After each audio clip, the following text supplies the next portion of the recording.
Zbadal som, ako po ceste beha kačička s malým. Zastal som a v kanáli som videl, že sa pohybujú ďalšie malé.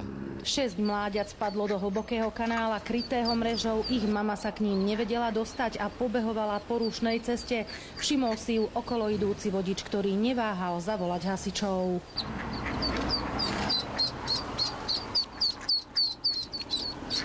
Za mamičkou. Moje, aké si rýchle. Zlaté to je. Upozorňovali odstavenými blikajúcimi autami okolo idúcich vodičov na to, že sa na ceste niečo deje, aby spomalili. Ďalšie mláďa uviazlo na druhej strane cesty. Hasiči liezli do kanála popri autách, ktoré cestou prechádzali. V premávke si tak museli dávať pozor aj sami na seba.